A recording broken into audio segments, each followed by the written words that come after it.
How did Hannibal move an army across frozen peaks? In Ibexhipai BC, an army clawed over the frozen peaks of the Alps, soldiers, horses, and towering war elephants against the ice and snow. Thousands would perish in the passes before ever reaching Italy, yet their commander had staked his entire war on this impossible road. His name was Hannibal Barca, a Carthaginian general, who, it is said, had sworn as a boy to bring Rome to its knees. Historians still argue which pass he used. What they agree on is that almost no one believed an army could cross those mountains at all. But here's what Rome never expected. Hannibal was not coming by sea. He was descending from the north over the roof of the world. To understand what drove him, we return to Carthage, a wealthy Phoenician trading empire on the North African coast. For centuries, Carthage dominated the western Mediterranean with its fleets and silver. Then a rival rose across the sea, the Roman Republic. From Ibexhipai to Ibexhipai BC, they fought the First Punic War, a brutal 23-year struggle. Carthage lost, surrendering Sicily and a crushing indemnity. One man never accepted that defeat: Hamilcar Barca, Hannibal's father, a hardened general, who, it is said, blamed Rome for his nation's humiliation. To rebuild Carthage's power, Hamilcar carved out a new empire in Iberia, modern Spain, rich with silver mines and fighting men. Roman writers say Hamilcar led his young son to an altar and made him swear never to be a friend of Rome, an oath that shaped his life. Hamilcar died around Ibexhipai BC. Command passed to his son-in-law Hasdrubal, who expanded Carthaginian rule through careful diplomacy. When Hasdrubal was assassinated in Ibexhipai BC, the army acclaimed a young officer raised in its war camps, Hannibal, then about Ishinyuk. Rome and Carthage had agreed on a border, the Ebro River. South of it stood Saguntum, a city allied to Rome. In Ibexhipai BC, Hannibal besieged Saguntum, and after roughly 8 months, stormed it. Rome furiously demanded he be handed over. Carthage refused. In Ibexhipai BC, Rome declared war, beginning the Second Punic War, the great duel for the Mediterranean. Rome expected fighting in Spain and Africa. Hannibal had a far bolder plan, to march overland and invade Italy itself. He set out from New Carthage with tens of thousands of infantry, thousands of cavalry, and a corps of war elephants. He crossed the Pyrenees, battling hostile tribes, then pushed through southern Gaul toward the broad and swift river Rhone. At the Rhone, his elephants refused to enter the water. His men built huge earthen rafts, and the beasts were floated across. Then came the mountains.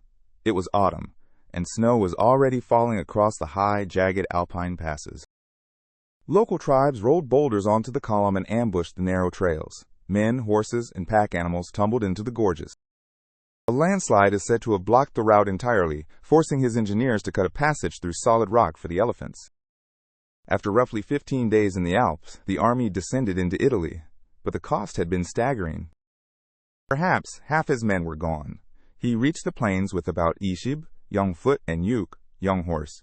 Yet he had arrived. Northern Italy teemed with Gallic tribes who hated Rome, and many now flocked eagerly to Hannibal's battered banner. He won a cavalry clash at the Tetsinese, then at the Trebia lured a Roman army across an icy river into a deadly ambush. Most of his surviving elephants died that harsh winter. One, nicknamed Suris, the Syrian, is said to have endured. In Ibexhipai BC, he set a trap beside Lake Trasimene, hiding his army in the thick morning fog. The Roman consul Flaminius marched his men along the narrow shore, and Hannibal's troops crashed down from the hills. Thousands of Romans were cut down or driven into the lake to drown. Flaminius himself fell in the slaughter. Shaken Rome appointed Fabius Maximus as dictator, who chose a radical course never to fight Hannibal head-on. Fabius shadowed the Carthaginians, cut their supplies, and refused open battle. Impatient Romans mocked him as the delayer. But the strategy chafed, and Romans demanded a decisive fight. In Ibexhipai BC at Cannae, they finally got one. There, Rome assembled one of the largest armies in its history, perhaps Paishib, young men, to crush Hannibal for good. Badly outnumbered, Hannibal formed his line into a curve bulging toward the enemy, placing his weakest troops at the center. As the Romans pressed forward, that center gave way on purpose, bending backward into a deep, sagging crescent. Then his veteran African infantry closed in from both flanks, while his cavalry swept around to seal the rear. The vast Roman army was surrounded and crushed together so tightly that many soldiers could not even raise their weapons. It became a massacre. Tens of thousands died in a single day.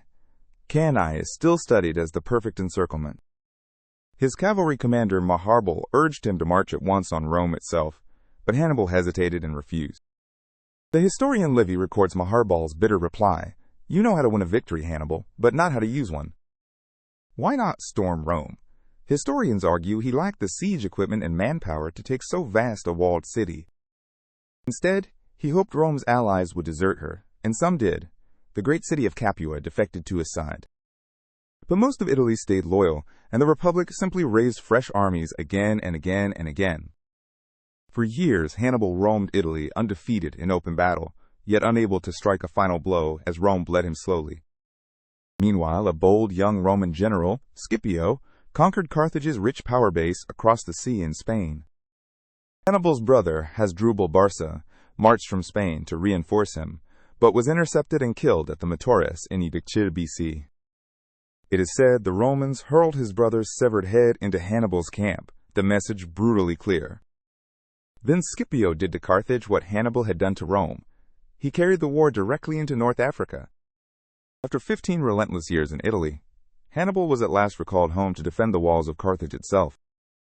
In Ibeyi BC, at Zama, the two greatest commanders of the age finally faced each other on the field. Scipio had studied Cannae. He opened wide lanes in his ranks so the charging elephants thundered harmlessly through. With the fearsome Numidian cavalry now fighting for Rome, Scipio triumphed. Hannibal, undefeated for so long, was beaten at last. The war ended in Ibeyi BC. Carthage surrendered its fleet, its empire, and its freedom to ever again wage war. But Hannibal was not finished. Elected Cephate, Carthage's chief magistrate, he attacked corruption and revived the ruined economy. His reforms enraged the powerful elites, who took their revenge by secretly denouncing him to a watchful Rome. Rome demanded his surrender, and Hannibal fled east, taking refuge with the Seleucid king Antiochus III. He urged Antiochus to make war on Rome, but Rome crushed the king and again hunted Hannibal down. Chased from court to court, the aging general finally took shelter in the small kingdom of Bithynia. Around Pekpashivsan BC, cornered at last by Roman agents, Hannibal drank poison rather than be dragged to Rome in chains. Livy records that he chose to free the Roman people from their long dread of a single old man. Decades later, in Pekpashimnuk BC, Rome returned to finish the story, burning Carthage to the ground in the Third Punic War. Yet Hannibal's genius outlived his city. Cannae still shapes military minds, and the man who beat him, Scipio, became a legend himself. The full story of Scipio, Rome, and the wars that made an empire. Subscribe to World History Tales. History's greatest duels await.